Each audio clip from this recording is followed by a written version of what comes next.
They put up the ads, they put up the job, they put up the pay, and they forget the little things, like speak to the person that you want to hire.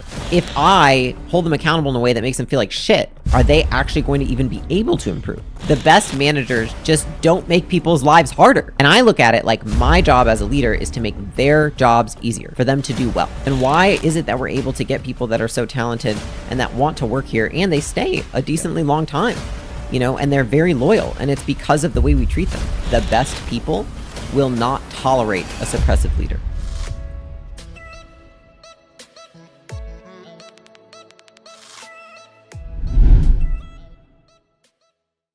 Leila, do you remember that time where I was really concerned because I thought you got punched in the face and someone jumped you? Oh, yeah, I do remember that. Yeah. For a second, I was like, what are you starting with? Yeah. So, but that is one of your core values, right? The transparency piece. Yeah. Yeah. You mean when I got my face done? Yeah. Well, looks great, by the way. Oh, thank you. Yeah. But dude, I was just super worried. And I was like, that's how I wanted to start with this. But here's what I really wanted to start with. Your quote here is that you sent me a text. It's, "We have not worked this hard in 5 years." And so can you walk me through what's going on right now with all the stuff, and then we're going to jump into all the business? Yeah. When I say worked hard too, I think it's like relative. I think that the time that I'm dedicating to work right now in terms of hours is not like the same time I've put in a very long time, because I've had usually a team that's adequate and like I've built a team up for the challenge. So like in the beginning of Gym Launch, it was basically like wake up, work until you have to do something, right? Like eat or whatever. Would work out. I would literally take calls while I was working out the whole time, and then have dinner, work until I can't keep my eyes open. Mm-hmm. And I think this schedule recently has been more reflective of that in terms of like, I actually haven't lifted in like 4 months. That's what Alex just told me. Wait, 4 months? He said 4 weeks. He's 4 months. I'm 4 months. Yeah. Okay, I I've get it. only been walking because I can take calls while I walk. Uh-huh. And then, break for dinner, but then we go back and we work after. Yeah. And it's been because a few things happen at once, which is like the book launch, just like orders of magnitude larger than what I was told as the expectation. And honestly, there's just like, we're a company portfolio. Like we're not like a business with like a lot of project managers or anything like that. Like we have people that work on our portfolio companies. They're not working on a book. Yeah. And then we have our media team, but they already are cranking on like both of our accounts. And so I decided to jump in after talking to a few of the teammates to lead the book project. And then on top of that, our CFO retired, and she let me know ahead of time. And unfortunately, the first replacement didn't work out. And so there's like a 2-something month gap before my next one comes on. And so I've been CFO, where we are buying a building, bought 3 companies, and I'm doing all the financial and legal diligence, which I've never done any of those things before, like led that section of it. So it's just been like a steep learning curve. So I think things take much longer than they would somebody who's an expert, because I'm not an expert in that stuff. Yeah. And I think it's coming out in your tweets a little bit too. It's like, hey, like sometimes it's a lot, right? And like what's going through your head? Like it sounds like a lot to manage. It is a lot to manage. It is a lot to manage. And I think the thing that I like about it now is like I will be stressed, but I'm not stressed about my stress, if that makes sense. Like I used to be stressed about how stressed I was. And I see that in our portfolio CEOs is like, they're like I have racing thoughts and like I'm up at night thinking about this and I wake up at 4 a.m. and I can't stop thinking about it. And I'm like, that's normal. Yeah. That's because you care. And I think now I can go through these times and be okay with it and be like, I'm going to be stressed and that's okay. This is temporary and will pass. It always does. And I think that's been cool to see, has been like the difference of how I can handle it.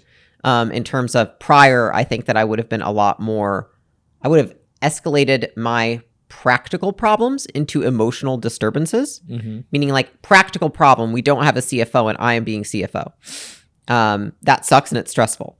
But when you compound that with worrying about it more and stressing about it more, it turns into like a true emotional disturbance where like you have high anxiety all the time. And like now you're having to manage your extra stress and like all of that, which has been cool to see the difference that I'm not doing that anymore, but it's also been still challenging nonetheless. Yeah. I want to focus this talk a lot about talent acquisition, culture, operations, which to me sounds like your jam. I think it is your jam. Yeah. I would say. Yeah. And so like the CFO that you hired, it sounds like you moved on pretty quickly. Like, I think people should know this. It's like when you know, and you should move. And so how did you train that muscle? What happened exactly? Or you can't share everything, but high level. It's interesting you ask because like a lot of people always want to know like what are the interview questions that you ask and what are and I'm like the thing is like I think what people don't understand is that what I've picked up along the way is just simply pattern recognition through volume. It's like people that tend to answer questions like this tend to not work out if I hire them. People that tend to answer questions like this do tend to work out when I hire them. And so one thing I talk about a lot is that it's a lot more about the responses than it is the questions. I honestly sometimes don't ask one interview question that I tell people to ask.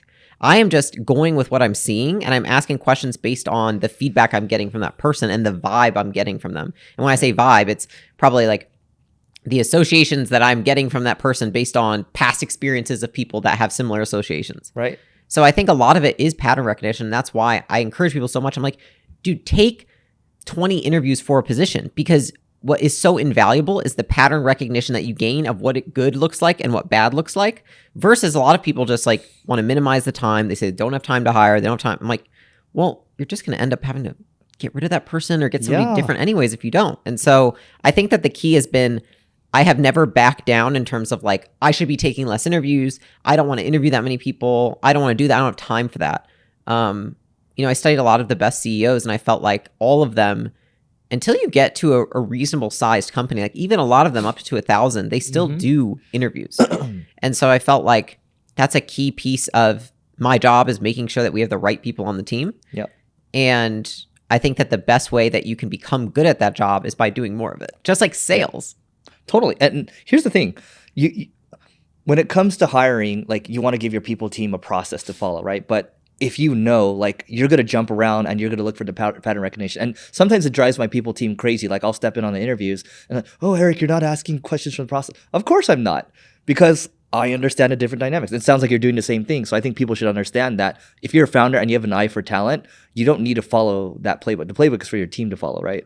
Yeah. And I would say also in terms of like the playbook for the team versus what I'm doing, I think it also depends on the company and the role. So like somebody who has a sales organization where you're churning people in and out because it's just like the nature of the job is people burn out pretty quickly, at least in most. I think you can prevent that, but that's another time. And so you're hiring people all the time and it's for a very low risk role where people don't intend to stay for a long time and you don't intend for them to either. It's like a few stay for a long time in those kind of companies. In that kind of company, would I interview every sales rep? The answer is no, I probably would not. But would I, in the company that I have in acquisition.com, we only have like 25 people on the team. Like, why would I not want to interview the people that are coming on the team? And they're for roles that I actually expect people to stay for a pretty long time. And so I think that in that case, it does make a lot of sense. Like in Gym Launch, for example, I interviewed all the roles except for the 2 that were the highest churn, where it was like they were only going to be there for maybe a year and we knew that and they knew that. Dude, there's, you just gave the example earlier. There are companies that will, like the CEO will be involved or the founders will be involved until the first 1,000. DoorDash, I think, was involved for the first 2,000. I think there's this like U.S. general that was involved for the first 10,000. This is some story I heard. And then I think Bill Gates or Bezos were really involved like deeply all the time, right? So it's like it's like if it's the highest leverage thing you can do in a company, like you can't ever really abdicate it, right? No, and I think I look at it like in acquisition.com, like my 2 best, highest leverage positions to be in are determining who comes on the bus, right? Like who gets a seat on the bus and where do they sit in terms of the team? And then who gets a spot in the portfolio? Because my eye for talent is the same eye I have for, I think, company talent, which is like, is this CEO going to cut it or not? And so I try to like make sure that I do dedicate my time to both of those things, because I think that also the more that you do it, the more efficient you get at it. It doesn't take long. Like Y Combinator, they do an interview and they all have said the same thing. They're like, we know in the first 20 seconds if we're going to bring them into Y Combinator or not. And I start to feel that way. I'm like, I don't need an hour. I need like 10 minutes max, you know? But I feel like, I don't want to feel like a dick. So I'm like, sure, 30 minutes. But I'm like, I already know in the first 5. Dude, so you actually stick it out for the 30. So I know if I want to hire somebody in the first couple of minutes, almost always. What it is that I actually want to use the time to set expectations for them. I want to reiterate to them, what does our company do? What do you do? What problem do you solve? In what way would you blow my mind? What am I going to do for you when you work here? What is my commitment to you as being somebody who comes to acquisition.com. And so I just want to like lay the groundwork for the relationship more than anything. Yep. If I think that they're the right fit. Right. And you just said, in the first 5 to 10 minutes, there's this just innate gut feeling that's really hard to quantify. How do you think you quantify that? Because it's hard for people to duplicate. I think it's gut feeling for sure, which is pattern recognition mixed with, I think, very long and hard about what somebody with the skills and character looks like for the role. Like to a point where when I interviewed Caleb Ralston for director of brand, I literally pictured somebody huge, tattooed, like really like got a like super hard vibe, but like super soft and sweet. And then when we got in the interview, I told Alex, I said, I feel like this is like a dream, because in the first 2 seconds I was like, we have to hire him. Yeah. And he was like, why? And I was like, this is for some reason exactly what I pictured this person with these traits and this character would be like. And it's not like I ever have like one exact prototype in mind. Like character kind of is a trait. prototype. Yeah, but prototype persona. Yeah. But I have like a few that I know that it could look like, that could work. And then I'm looking for that match. And so I think you can just tell the way someone presents themselves, the way they're talking, the way they ask and answer questions in the first couple of minutes. Are they going to fit one of those personas or not? Yeah. And if it's not like I'm going to throw it out. You know what I mean? Because I've been wrong. But I think that I definitely, it's been a hard turnaround from that point. Because I've seen people where I've said like, hey, maybe I'm wrong. And then I've also seen that not work out more times than it has. There's a Leilaism that Alex just gave me. Oh. And so the heuristic I used to use was, Larry Page during an interview, he would just he's like, okay, Leila, teach me, like, what's something you're passionate about? Okay, teach me for 5 minutes, just so he can get something out of that interview, right? So he's not bored the whole time. Yeah. But yours is even better, where it's like if the candidate can't teach you something better than the role that they're being interviewed for, like, then you shouldn't hire them. Yes, in almost all instances. Yeah. Now, there's some roles where you bring someone who has the character and then you train them up on the like sales or like, customer service or something like that, right? Where it's like, you're going to be training them. But most of the time when people are asking about hiring, it is for roles where like that person is taking over a function where the person hiring them doesn't know how to do it. And I think in those instances, I look for, did I learn something from that interview? Right. Was I excited after that interview? Did I feel motivated? Did I feel excited to talk to them again? Like I learned something, I had a perspective shift. And especially if I'm hiring a leader, did they challenge something I said? And not challenge in a way of like, did they try to prove me wrong? But did they provide an alternative perspective that was contradictory to mine that I also think could be right? Eventually, you have to learn to cut bait quickly. And I think my sense is you guys have mastered that, right? So I'm trying to get a sense get a framework for the audience here, because you got to pretty quickly when it's also not a fit. Yeah. Like when they come in already, you mean? Yeah. Like basically in the first week. Yeah. Right? So you mishire. Yep. Mm-hmm. Yep. I have this frame, which is, it is completely my fault because either I don't have the skill of picking the right person for that role, or I misunderstood what I was looking for the role, and so I hired the wrong person. That's on me. It's also on me to right the situation. And I think that a lot of founders and CEOs, what they basically do is say like, I'm going to try and make it work. I feel bad. This person because they freaking quit their, think of all the people that are listening to this that are founders. You quit your job. Remember how hard that was? They quit their job to work for you. That is equally as hard. You changed their life. Yes, that is a huge life change. And so I don't take it lightly, but I also would feel awful keeping somebody in a company knowing that there was no career path for them. There was no opportunity for them, and that I could not hold up my end of the bargain of, this is the opportunity that you get working here. Because whenever somebody's joining me, it's like, I'm not going to bring somebody into my vision if their vision cannot fit within it. But if I'm keeping them in the company because I'm afraid to tell them I made a mistake and your vision does not fit within this one here, that's on me as well. And I'm doing them a disservice keeping them in the company because I'm preventing them from going to a company that will be able to do that for them. Right. And I don't think most founders, early founders especially, are able to take that full responsibility when at the end of the day, it is you making all the decisions. Yeah, I think that it's like, I'll be really honest. Like, I just really and I don't even like know how, it's like biggest secret in the world, like actually care about people. Like I would feel awful if I were like, for instance, if I were in a relationship when I was younger and I knew that this person I didn't want to be in one with, I couldn't stay another day with them because I felt like that's not right for them, for me to be in this relationship. I feel the same way with people on the team. It's like, if I know that there's not a path for them here and this isn't the best fit for them, then I feel awful. And I don't want to prevent them from going on to somewhere where they do have that.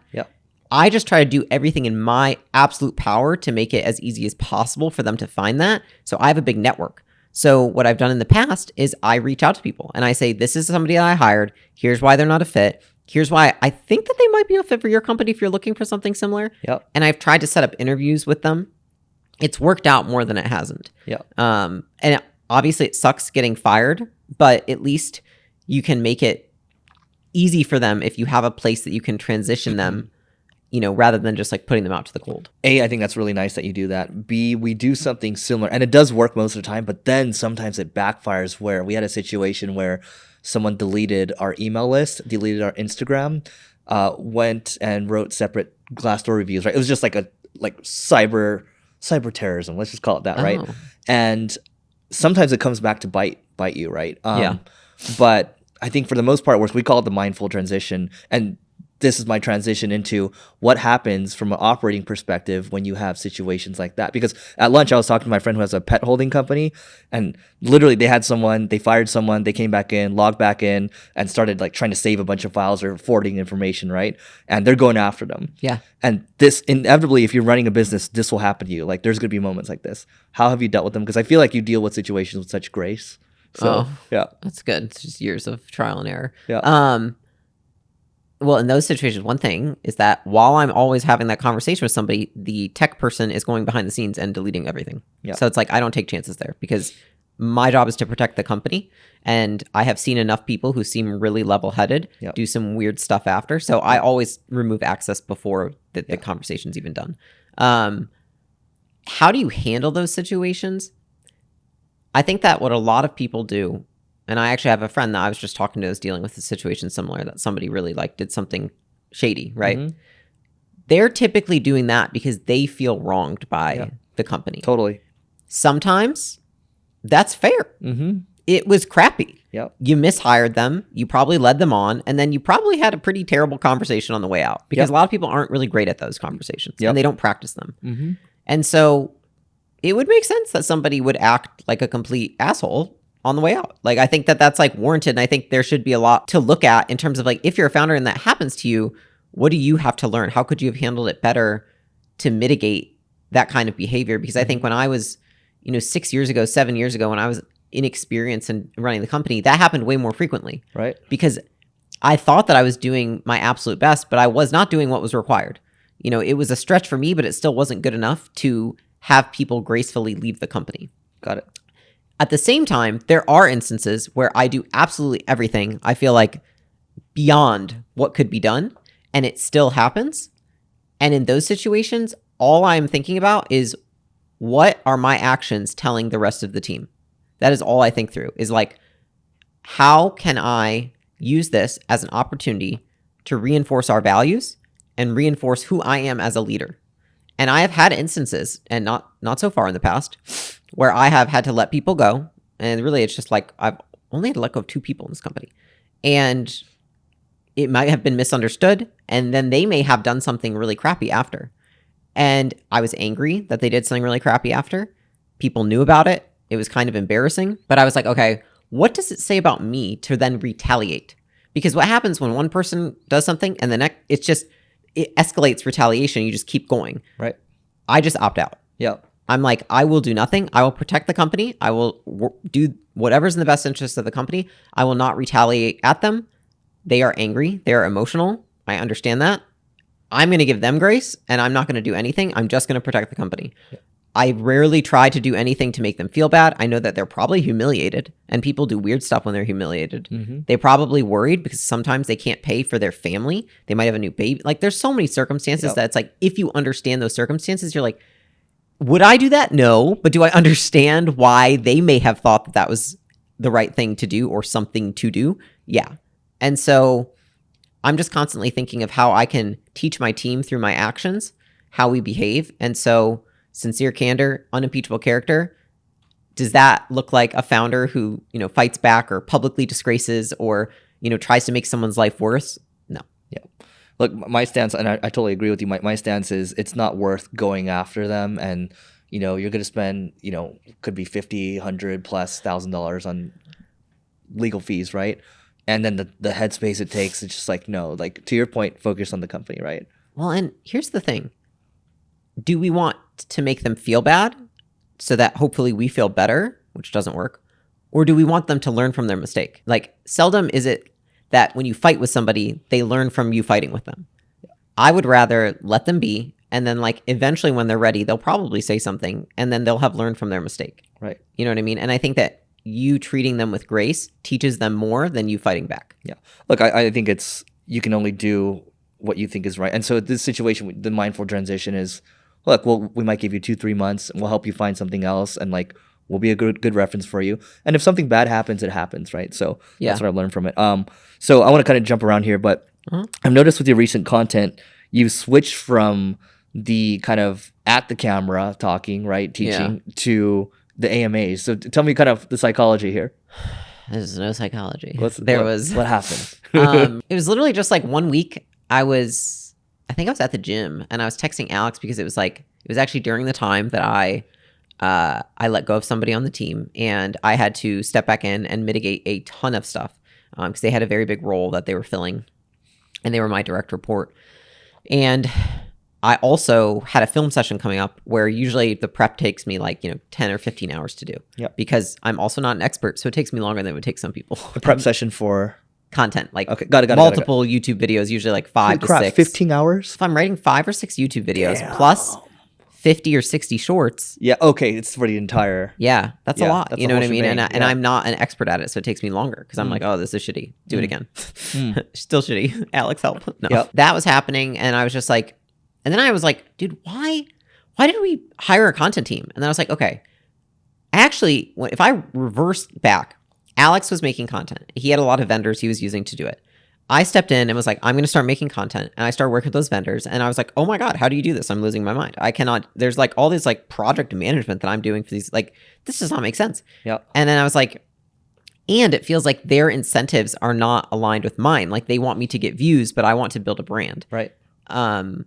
And what's the difference in your mind there? I think that people will sacrifice their reputation in the short term to get views. And then long term, they are harming the building of a brand, or at least building the wrong brand, not the one they want. And I think that a lot of people think they want views because they don't understand what brand is. And I think brand is playing the long game, which is being okay with getting less views in the short term, knowing that you will outlast everybody else because you will have the brand you want in the long term. Does that make sense? Yep. Makes total sense. So, okay, now you switch to this AMA format. How's that going for you? Where do you see it going? Because here's the thing. I was talking to Alex about this. Yeah. There's, with investing, there's your circle of competence, right? But there's also your circle of competence when it comes to the content format too. And the AMAs, I think, do lend, like this is kind of an AMA in itself. Yeah. And I feel like it's more natural. Like this is actually what I like. And I think about the content I like to create, right? Yeah. So, yeah. I don't like direct to camera. And I told the team, actually, it was about a week and a half ago, I said, I don't want to do anymore. Yeah. I want to do a few things. And I said, one is the vlog all day, because I feel like the thing is like direct to camera. It's like, I feel like my personality's not there. I seem like this. You're lecturing, like, and nobody likes being lectured to. I'm talking like this intense bitch, and I just don't like how that comes off. You know what I mean? Same here. I'm an intense bitch too. Super intense. I know. Yeah. Such a bitch. And then, vlog, I'm like, I love it because they can see like what I'm actually like, which is like, I'm actually really goofy. Yep. But I'm not comfortable enough to do that in a direct to camera setting, or even like in this set. I'm not going to be like super, you know what I mean? But it's like when they catch me in the day to day and with the team, I am that way. Yeah. And I want people to see that because I think that is actually the Leila that has created the team and built the culture, not the Leila they see. That's the real Leila. That's the real Leila that the team knows. Yeah. Like making faces silly, shows up dressed like Alex randomly to make people laugh, like do whatever it is to like get the team spirits up. Like that's who I am. And so I want people to see that because I think it's important for them to know what leadership can look like and that it's not authoritative. Because I'm not like that with the team. And so I feel like that's a better way for me to teach, and I enjoy it more, and it takes less time. So I feel like there's only been benefit to it. it takes much longer to edit. So the team and has your to job. grow. Yeah. So that's why it's tough. Like not everyone can do it because you have to have we have a large team and it's expanding. In terms of besides that, I want to do case studies. So case studies of our companies. So I have started to pick a few that I'm going to do like video breakdowns of. And when I say case study, I don't even mean tactical breakdowns. I mean, like, I want to tell the story of why this business is successful and why these founders are successful. And this is like a portfolio company. Yes. Got it. And so I have one that we're working on right now, and I'm really excited about it because I want it to be like a really good first one. Yeah. I really am passionate about showcasing founders with the character that it takes to win, even more than the businesses, because I'm like, the business isn't the reason they're succeeding. It's who they are, the skills they have, the character they have. The reason that they have that, we're able to attract the talent, which can make, the business work. And like, there's all these things. And so I want to be able to tell the stories of those founders. And so that's the second piece of content that I really want to do and that we're working on adding in right now. And then still doing teaching, but we're trying different formats. So basically trying like Ask Me Anything type formats with themes geared towards it. And hopefully when we get this office, then we'll also be able to kind of expand that. I would like to do a call-in show where it can be like themed call-in shows, if that makes sense. Yeah. I still want to integrate the frameworks in somewhere because I use those a lot in like teaching our portfolio CEOs and such. I just don't know what format that is going to take place. Well, dude, I mean, you guys are going to have this big ass office. It's like, I'm just riffing. It's like, people know who you are. You can literally have people come in like once a week or once a month or whatever, and it's like a live AMA type of thing. I don't know. I would like to do that because I think that's what I do best. Like, but I respect like my best work is all done in private and will never be seen on a vlog. It's one-on-ones with my team and it's one-on-ones with the portfolio CEOs. And I cannot talk about it. That's a tough thing. It's tough, dude. It's tough. It's my best content. And like the team has seen some of it and they've been like, holy, and we can't ever show anyone. And I would never do that, and I don't want to, and I don't want people to be uncomfortable. But I want to be able to build like some kind of format with like a podcast or whatever in our studio where I can showcase that. I mean, that is the toughest thing. I think at some point someone will get to the level where they're filming all their work because it's the real shit. And how long did it take for you to realize that it was time to switch content formats? The reason I'm asking this is because people just kind of they see what's out there and it's like, oh, let's just imitate what other people are doing, and they keep doing it for years and years and they give up, and it never worked. So. I think I called Caleb and I said, I don't like my own content, and I don't care what we have to do or what it looks like. I just want to like the content I put out. And I was like, I like when you see my personality. I like where you see me doing things live with the team. I like when you can see more in the day. And I like when I'm completely honest and transparent and it's not like a pre-scripted production. Like I want people to see the real stuff because what I want and have always wanted from people that I want to learn from is that. And so I'm like, I want to put out that because that's what I've always wanted. And I think he had the same vision because he from day one was like, if people could just know you like I know you, then your content will blow up. And I was like, maybe that's a consequence of it. But it takes time because it takes time to get comfortable on camera and stuff. But more than anything, I feel like if people would just listen to themselves of like, what content do I want to consume?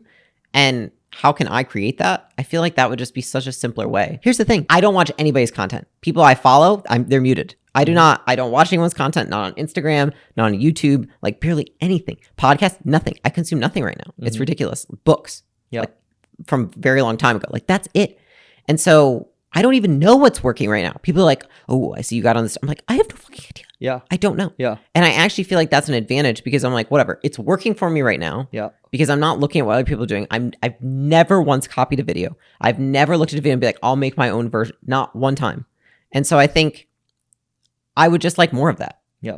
I like how it for both of you, it's like, we're just going to do what works for us. And like, it is what it is, right? You guys can do it your way. I'm going to do my relationship this way. I'm going to do my business this way. I'm going to do my content this way. And the story that you just shared, it reminds me of this recent artist.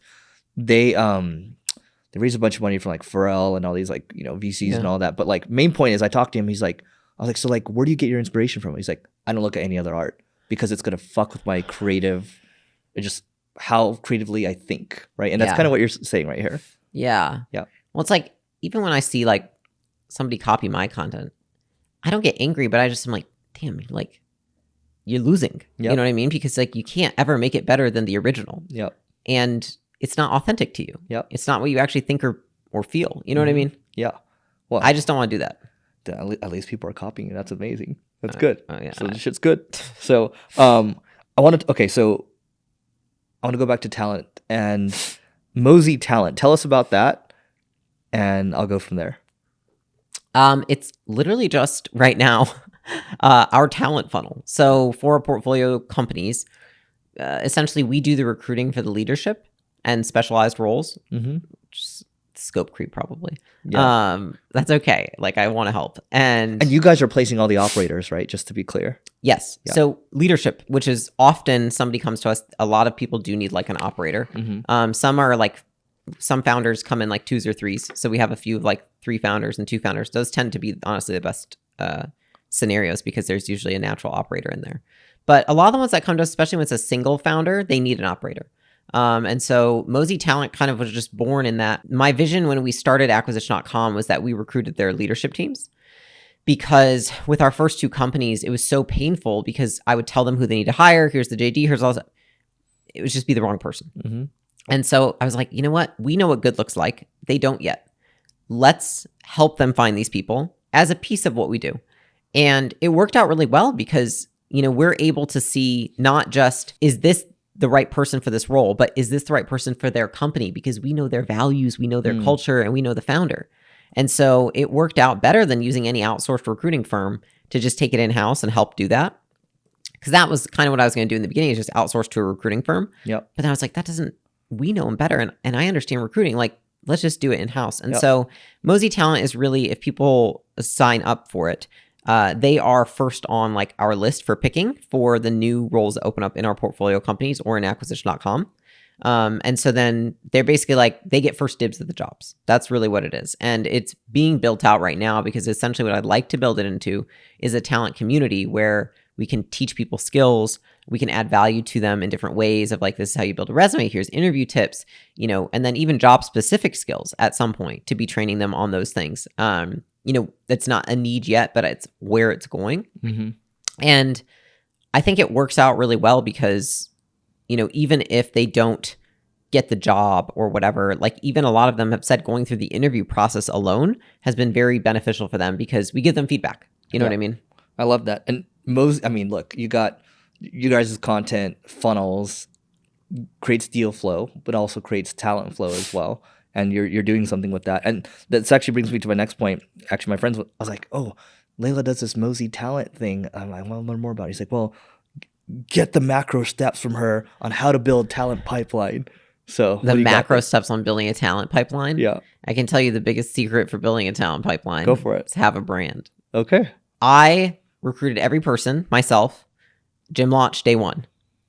2 young founders, no track record, no brand, nothing. Just tough. Yeah. Then every year watching it transform to when gym launch was bigger, feeling like, oh, we have people coming to us now. When it started to gain success, I was like, people are coming to us. And so my actual like goal for every portfolio company is that they eventually have the inbound funnel, which is what we really have right now. A lot of is we have a lot of inbound. Now you can do more to get more qualified inbound. You know, in terms of a talent funnel, I think that people, if you have no brand and you have to just like macro step by step build a talent funnel, it is literally no different than an acquisition funnel for clients. It's like you have, you know, they see an ad, it's calling out an avatar, you click on the ad, it does a qualification process for that. You can set up a time right that like, I just mirror the exact same thing. And I think for me, when I first started building it for Gym Launch, when we had really no brand or following or anything, I just looked at what we were doing for ads and I said, I'm just going to do that for jobs. That's it. Like 1 for 1. Even in terms of how intricately I wrote copy. So a fun fact for you is that the one job description I have wrote the most times and tried and hired for the most is an operator. And when I have asked them what caught your eye, because I always ask people, I'm like, why did you apply for this job? And I find really interesting is that they all said it was the ad. And you know who wrote that ad? You. Me, who's interviewed the most operators. And so it really does, in my opinion, a lot of it comes down to people take all the steps I tell them to, but they forego how thoughtful they are in writing the copy. Like, I really pay a lot of attention to the copy, like the headline that catches their attention, the copy below that, and then the job description copy itself. Because people think, they're like, oh, nobody reads it. But they read every line. Yeah. Like, I'm not kidding you. They read every line of that job description. And so I write the job description in a way that I know appeals to people. I also build a job in a way that appeals to people. But it also appeals in the way I write it. I'm not going to write it in like a monotonous tone that sounds like everything else when you Google it. And so I think that a lot of people don't pay attention to the steps there. You know, it's like, I think that they put up the ads, they put up the job, they put up the pay, and they forget the little things, like speak to the person that you want to hire. And then they will be the ones that apply. Mm-hmm. I've even had it where I've posted for, you know, C-level $500,000 a year roles on Indeed. And because the copy was so good, someone randomly applied who was qualified and fit the persona. You've gotten, okay, we're gonna back that for a second, but I remember when I was 22, so I didn't know internet marketing or digital marketing yet. Yeah. And I saw this job on Craigslist, and it was a long form sales letter with really good copy. This guy learned from like Gary Halpert or whatever. It's a long form sales letter. There's a bunch of stuff in there. So I'm curious, because I look at a really good JD as a sales letter. So like, what goes into yours that sets yours apart? I mean, I think that, I'll be honest, at the end of the day, the company is what sets it apart, because it'd be like trying to sell a crappy product. You know what I mean? Like, it's much easier to just sell a good product, which is like, it's much easier to advertise for a good company. I always start it off talking about the mission and the values. And I know that sounds like cliche, but this is in the JD. Yeah. The top of the JD is always about the mission and the values. Yep. So when I'm posting a job, the first thing that's there is like, this is the company, this is what we do, this is the mission, and here are our values. If you do not align with those things, then we wish you best of luck. If you do, keep reading. And then I go into the job description. And usually when I think about the job description, when I'm speaking to the person, I'm thinking, what problem does this role solve? And then I speak from that perspective, because I believe that if you speak to the impact somebody's going to have in the organization, that's what's incentivizing for the kind of people I want to work with. The job to be done. Yeah, they want to know like that they're going to have meaningful work. And I'm like, here's what I'm dealing with. Like, when I advertised for an executive assistant, I said, I'm working from when I wake up to when I go to bed. My email inbox is never at zero.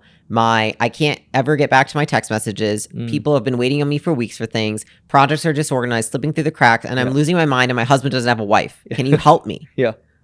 And they're like, I love that, because they want to help and they want to make my life better. And people feel that way, except with the job. They're like, wow, I want to make the company better.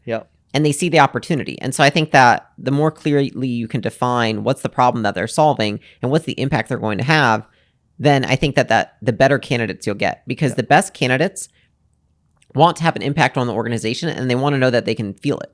You know what's interesting?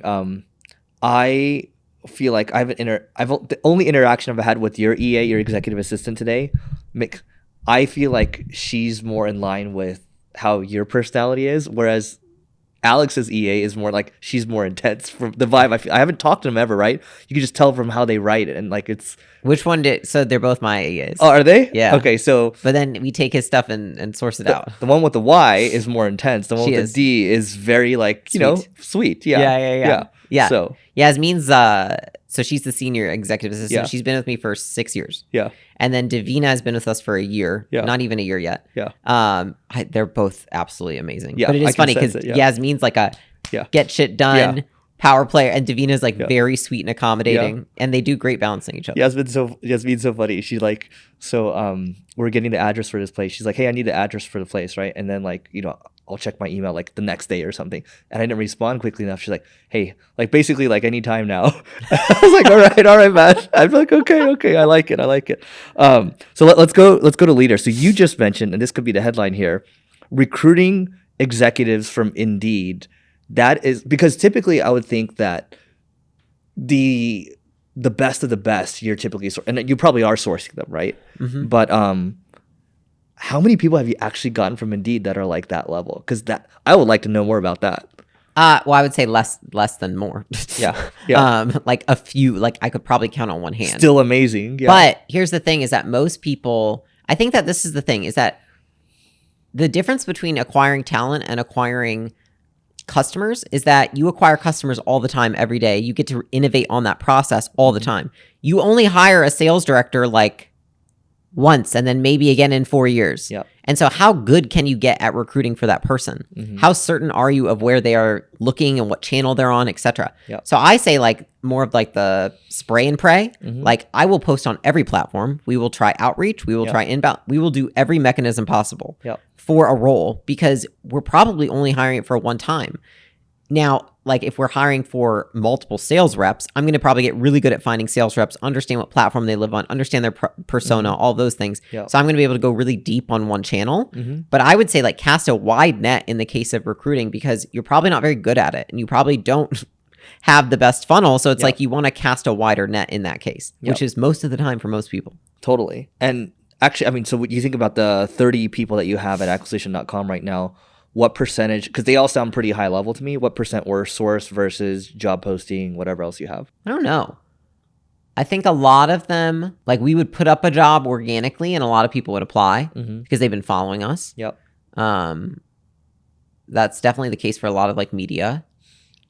For more of the team on the portfolio side, we found more of them or found through referrals. Got it. Less of them coming to us because I think on the portfolio side we don't have as many executives following us as we do people they're not as many people qualified for the executive role as there are for some of the other roles. Dude, have you guys remember when we were eating last year? I was talking about how, because you both have a pretty decent following. It's like, hey, who's the best CEO that you know? Tag them in here, right? Have you guys tried that on social yet? It's like, we'll give you like X amount of dollars if we make the hire. Oh, really? Yeah. Yeah, that could work. Have you done that? No, I haven't. Let me know how it goes. We'll come back in a year. Come back in a year. I think tag the best CEO, you know? So, okay, CEOs may be too high level. It's like, who's the best like VP of marketing that you know? Tag them in here. We'll make the hire type of thing. I hear what you're saying. And those go crazy, right? Yeah, that's on both LinkedIn and on Twitter. Let me know how it goes. Huh. Yeah. You just poach them though? No, you don't poach them. So they're just like tagging their friends. Yeah, you are poaching them, I guess. Yeah, I don't know. I feel shitty about, you know what I mean? Like, what if the best one is like my friends, you know? Then, okay, that's different. That's like you need to have a conversation. But then it's like, because the thing that's popping up for me is like, I just remember the people that I've been nurturing for, and you know this, like with executive hires, like sometimes you're nurturing them for like 2, 3, 4 years or whatever. Yeah. And I'm like, man, the ones that I've kept on deck right now have really all come from stuff like that. Interesting. Okay. Yeah. Anyway, not just a thought. Not telling you should do it. I think you talked about the portfolio CEOs that you're hiring. These are people that you're sourcing referrals, right? And then CEOs? Yeah, the operators. Yeah. Yeah, we source those ones. Okay. And then the people for acquisition.com, that's a job post, right? So, okay, I didn't realize that you were asking me about anyone for our portfolio companies when you asked about that. I'm like moving around. Yeah. So I was referring to acquisition.com, like Holdco. In terms of for our portfolio companies, it's a mix. I don't know the exact percentage right now. Got it. And now I want to go back to kind of the mission and values piece because I think people tend to gloss over this. It's like, oh yeah, okay, mission, values, whatever, but I feel like you and Alex really live your mission and values like every single day to a T, right? What's your style of holding people accountable? I think that you have to define what the values mean and what they mean in terms of behavior. So that's the expectation, right? It's like these values mean this. You behave in these ways. If you agree to work here, you also agree to behave in those ways, right? In terms of holding people accountable, I think it's putting in tools where they can assess themselves and then you can ask them about that. So it's really easy for me to hold people accountable because I have so many ways in which I have them report on their own progress in terms of our values and their jobs. So on a weekly basis, I have end of week reports where they're reporting on it. I would say metrics progress and project progress, as well as personal progress. And this is a one-on-one. This is an end of week report. Got it. So they have to write in there and tell me these things. Okay, right? got it. That, in my opinion, is like one of the best ways that I can do it. And people always fill it out because guess what I do? I comment on every single thing they say. I don't miss a point. I read every single line. I respond to everything they say. It takes me a long time. But like I've done this for years. And I think that the reason most people are really shitty at getting reporting is because nobody reinforces them filling out the report. So that's the first thing that I do. The second thing in terms of holding people accountable. And just real quick, sorry. Yeah. And that's like a Google Doc? Yeah. Okay, got it. Just I love how simple it is. I love it. Yeah, it's just literally a Google Doc. Yeah. I works for me. Yep. And we have like systems for like feedback and stuff, like formal quarterly reviews and stuff, where we do the same thing, but they actually don't have an end of week report system in there. So got it. Either way. I would say that oftentimes what I do is that you set the expectation, you then put in the mechanism where someone can evaluate themselves against the expectation, and then you just hold up the mirror and ask, how do you think you're doing? And that, in my opinion, is the best way to hold someone accountable. Now, I think a lot of people think that accountability is telling someone that they're doing something wrong. I think that that is poor management because they don't already know they're doing something wrong because you haven't put the systems in place for them to be able to measure their own progress. And so I think that I used to have to tell people they were doing things wrong all the time because I didn't understand that if I put in mechanisms where they had to report on their progress themselves, and it's so much better this way because then they take ownership over it. They take ownership because they see that they're not making progress in certain areas and they'll point it out to me. And then I can be their partner in figuring out what we can do to move that metric or to get that project done faster. Or, hey, maybe we shouldn't even be doing the project. And it becomes much more of like a collaborative process than I have to come tell you you're doing something wrong every time something isn't being met. Yeah. You know what I mean? Yep. And so I'm assuming this is the end of the week report, you're leaving comments and it leads into like a one-on-one next week or something like that, right? Yep. Yep. And then on the one-on-one, we can both add, talking points in there and talk through things. Got it. I always say lead with ask before you assume. So if somebody's not making progress and maybe they haven't pointed it out, I would never assume reasons as to why. I would just simply ask them. Look, your metrics here are lower than the standard.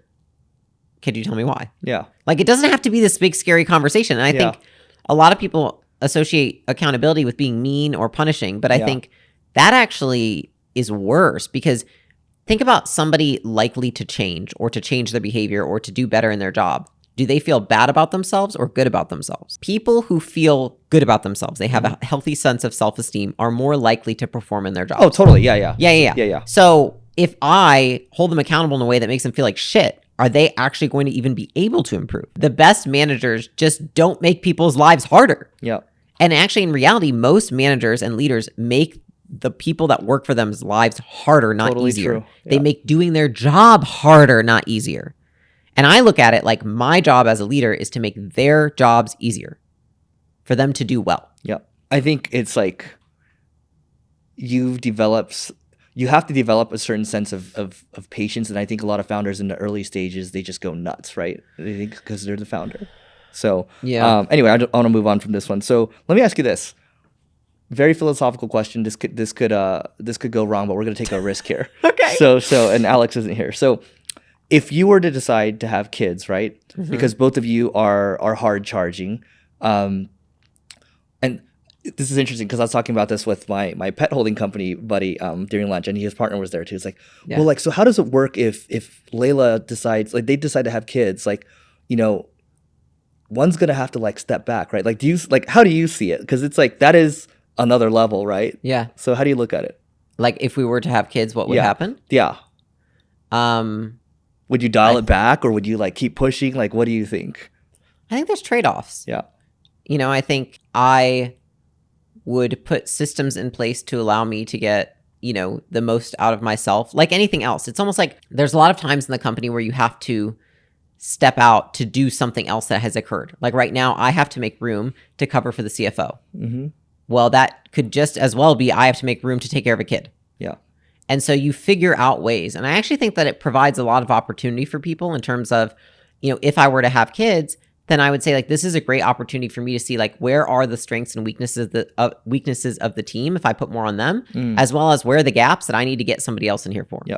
And I would say the same goes for home life. I would just I would never do that on my own. Yeah. I think that a lot of people I look at my family that's Iranian and it's great because there's 15 of them in a house. Yep. You know what I mean? Yep. But we don't have that here. So I would probably figure out, okay, well, how can I get enough people in the house and at work that it could make it, I have help on both sides, allowing it to be actually doable. Yeah. By the way, side question, Alex isn't here. You guys going to move back to LA? Okay, we actually never lived in LA. We lived in Orange County. Okay. Back to California. Too many taxes. Too many taxes. Too much taxes. Got it. Yeah, I can't got do it. it. Got it. So you spoke at the event that I had last year. Thank you. And one of the things I think you were asked on stage was, who do you look up to? And your answer was no one, right? So go ahead. I hate that question. I like the answer though. Like, so the answer is more impressive to me. It's like, what is the grand vision here, right? Because look, Alex's mission is to educate, right? I'm just wondering, like, what are the primary drivers for you? What's the end vision? So education is a real thing. I think we're both really passionate about that. I think for me, something that we've talked about a lot is like there's an internal and an external mission. And I think that Alex has a mission that's for the greater community. Mm-hmm. And my mission with acquisition.com is, how do I build a 10, 20, $100 billion company, whatever, through encouraging people, really caring about people, helping people develop, helping people grow, and not turning into one of these very punishing organizations, typical PE, typical big corporate, typical bureaucracy, which I understand why that accumulates over time. But I would just love to do it to get there, because I know we'll get there, but I want to get there in a way that builds a culture based off praise, not punishment. Mm-hmm. And that's really what I focus on, is like everything that we've built, everyone always looks at the tactics and the funnel and the sales and this and that. And I'm just like, that's fine. It's a waste of fucking time though, because the reason that we have built this, it is the team. Yeah. It's the team. It's not like me and Alex are in there doing all that stuff all day. It's the team. And why is it that we're able to get people that are so talented and that want to work here, and they stay a decently long time, and they're very loyal, and it's because of the way we treat them. And it's because I think that I innately did a lot of things because I just really actually care about people. And then I realized why it works. And it's so contrary to most management that's taught that I just really I don't want to talk about it right now. I just want to do it. And then in 10 years, people will be like, how'd you do it? And then I'll be like, there's proof. New book, the acquisition way. So there's this book I've been pushing right now, Scaling People, from the Stripe COO. So that's like the new modern day, like high output management, right? Okay. It's like, is it? Yeah, but then maybe you got the next one. I don't know, like, so we'll see. We'll see I'd if be you got really one. interested what his is about. Hers. Hers. It's really good. Like there's so much more. Like I want to talk about roles, responsibilities, holdco rage, but you just mentioned education also being part of your mission too. So I guess what is in your learning stack? Because here's the thing. We've talked a lot about operations in this one, like recruiting, team and all that, right? People might be, oh my God, that's boring. But like that is everything, right? Yeah, it's a lot. Here's the thing also is actually, I think is really interesting, is like, I think people assume that Alex doesn't give a fuck about any of that stuff and that I don't know anything about what he's doing. And we're both like absolute experts in both. Yep. You know what I'm saying? But we just split our roles. Yep. And go ahead. Yeah. No, so I just think it is interesting because I think people like label it as my domain. Like, I know how to sell and market shit. You know what I mean? And like people see him and they're like, oh, he doesn't know it. He knows how to do all that. I think humans just like to label things simply. 100%. Yeah. And like, and the problem with marketing and sales is like, it is sexier, but it's like, this is the shit that matters at the end of the day. But anyway, how do you get better at your job? That's the question. At what I do? Yeah. Oh, you mean like, do I consume something? Do I have mentors? Yeah, just because I just think you're a very good operator. Like, yes, you're good at sales and marketing, but like the people, like the stuff you're saying, like clearly you've put a lot of work into this. So you could say, I read nothing, right? It's just all experience. So it's actually really interesting. It brings me to like a conversation I had with one of our, like, he's basically family, Dr. Kashi, which I think it's just like amorphous character we talk about, where I said, like, I feel like I learn much more through doing rather than consuming these fluffy bullshit books. Like, I feel like I waste way more time reading. And if there's anything I've learned from him, it's that most of the best books were written 100 years ago. And so I actually only read books that Dr. Kashi recommends because he reads books by the people who came up with the ideas, not the people who have iterated on them. And so after that, we had a few conversations. He was like, you do learn more by doing. And you probably learn faster than anybody because you have an environment, which is a company, where you can experiment on a daily, weekly, monthly basis and then get the immediate feedback from it. Versus reading a book and like having something shared there. So I think I actually look at what I'm doing in the company as an experiment. Every time a people situation arises, actually something arose today that was very upsetting to me. And I was like, how could I deal with this to get this outcome in a way that is least punishing for all? And so I called up Dr. Kashi And I talked him through it and said, I think this is what I'm going to do. And he had a few pieces of feedback. And then I was like, okay, we met with some other people and we were like, this is the plan we're going to go forward with. And then we'll see how it works. And that's feedback. And so I think that a lot of it is approaching people management with an experimental point of view more than like, I'm going to do this because people that are successful do this and they say it works. Yep. And I think that's what has taught me so much, has just been approaching everything as an experiment and then taking those learnings and then applying them going forward. I think that's been what's most helpful. And I think also just leaning into, for me, I realized that there was so much bad advice that I was taking in through a lot of forms of media I was consuming, books I was consuming. And so I was like, fuck, I'm just going to find out for myself. You know what I mean? Yep. And I think taking a very like first principles approach to everything, even with building acquisition.com, everyone's like, you really need to get a mentor in private equity. I'm like, why the fuck would I want a mentor in private equity? Yeah. Like, have you seen what their businesses and lives look like in most of them? And a lot of them are arrogant assholes. I don't want one of those people as my mentor. I don't want to build a team like theirs who feels handcuffed and like they have to stay at their job because they're just paid a lot of money. So I was like, I'll figure it out. It can't be that hard. Yeah. First principles thinking, like, don't buy a shitty company. Yeah. You know what I mean? Yeah. Like, okay, if the founder hates the company, probably shouldn't buy it. So I think I just approach most things like that. Like, I know that we overcomplicate things. And I think that the reason, Eric, that I feel like I approach it like that is because in building Gym Launch, so many of the decisions that I made with such little experience, just based off first principles thinking, ended up being the best decisions. And the ones where I leaned on someone else, where I did something from a book, where from a podcast, some successful person said, those ended up never working out for me. And I think I just realized I have to trust myself a lot more and also trust that I'll fail, but that I can figure it out. Because you have the most context too. I have the most context on me. Yep. Even when I have people that are worth billions of dollars and they give me a piece of very absolute advice, I'm like, if he had all the context, he wouldn't give me that advice. Because this is a problem with advice. It's based on their experience. Yeah. All right, I got 2 final questions and then we can wrap here. So you're good. I think I saw a quote somewhere else and then it reminded you talking about this, but where founders tend to step away from the business too soon. And you've seen that over and over. So you have any advice for founders on this? Because it's like, it's so cool. Let's go hire an operator. Let's go hire a CEO, whatever. And then everything bombs. I think there's a couple things, which is, one, you often don't want to step away from something that you actually like. Seldom do I see that. You don't see me trying to step away from acquisition.com. Could I put somebody in place? Probably. Do I want to? No. I like what I'm doing. And so I think that before anyone even thinks about stepping away, think about, why do you not like your company? Enough that you would rather be doing something else. And I think that a lot of people build companies that they don't like because they're using other people's judgments, other people's opinions. They're building it off of some book some dude wrote, right? And they're doing what other people think they should be doing rather than what they want to be. And I think that's why so many people want to get away from their company. So I would say, like, what in your company suppresses you to the point that you feel like you need to get away from it? And that would be something to figure out first. That's great. The second piece would be, if you're trying to get away from the company, I think that most people, if they're trying to outsource it too soon, it's typically, you know what? I actually just think it's number one. I think they're trying to get out of pain. There's something that is punishing about the company. Therefore, they want to get away from it. And they don't care what they have to do to get away from it. Now, you can put an operator in place, but what's going to happen to the operator? You know what I mean?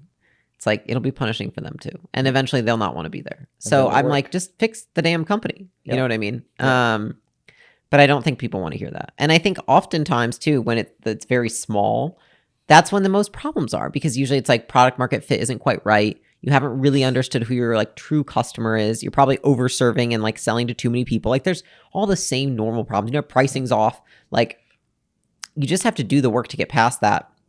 I think that I would encourage people to get to a place where they enjoy the business and running it before they try to outsource the whole thing. Totally. You will be more successful in outsourcing it. Yep. Look, one more thing before I end it with the final question. What was your name again? Jason. Okay. So here's a huge testament. Those of you who can't see Jason here. So it is on a Sunday and we recorded for about 3 hours and 20 minutes over here. And Jason is super excited. And that's a testament to how good of a culture that Leila and Alex have built. I just want to say that. Like, you cannot fake that, right? He can look like he totally hates it, but he's nodding his head right now. It's just like, that is what a great culture looks like. So I would encourage everyone to just re-listen to this. But here's the final question, and this ties in with it. You talk about engineering a culture where everyone wins. Tell us more about that. I think that a lot of the times, I think businesses are built to serve a founder or to serve a customer, but seldom do they think, how do we also serve the employees? And I think that when we built acquisition.com, it was equally, how do we build a place where we can make all the portfolio companies better, as well as how do we make our team better? And I think it doesn't take much more than like an extra lens to think through. So I'll give you an example that I see, at least, is like me and Alex are building our content, right? And we're building our platforms. And I see like long, how can I use my platform to elevate the people in my company to then have their own micro platforms within our platform? And then how can I build enough opportunity in acquisition.com that they can benefit from that opportunity with their micro platform they build within ours? So if we build, what is my vision is like a mix of Gary V, Kim Kardashian. So it's like a mix of the Kardashians with Gary V, like business Kardashians. Like that's what I want to build. Yeah. And then how can I bring people in as characters into that show and then give them platforms and then create opportunities in acquisition.com where maybe, because we've taught people over the years and they've gotten to assimilate everything, they can go build a company within acquisition.com, use our brand plus their brand. It will benefit them and us. Yeah. So I just see like big vision. That's what I want to be able to build. And I think that the reason a lot of people can't or choose not to build a win-win culture is because they're too busy thinking, you know what? I don't want to put that person on a platform because what if they leave me? Yep. And the thing is that people will leave you either way. One way is where you suppress them and they say, F you, I'm going to go find somebody who doesn't suppress me, or I'll go do it on my own.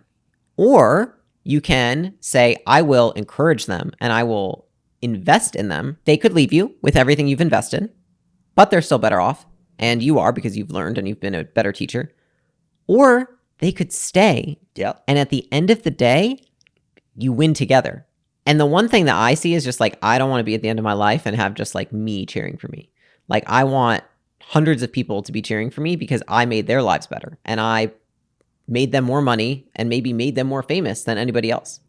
Like that's what I would like to be able to do. And I think that at the end of the day, I also believe that the best people will not tolerate a suppressive leader.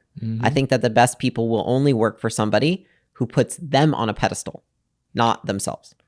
I love that. Leila, I think that's a great way to end. So what is the best way for people to find you online, all the things? Just at Leila Hormozi, Instagram, Twitter. You can also follow, if this is on a podcast, my podcast is called Build with Leila Hormozi. So there you go. Thanks so much. Thanks.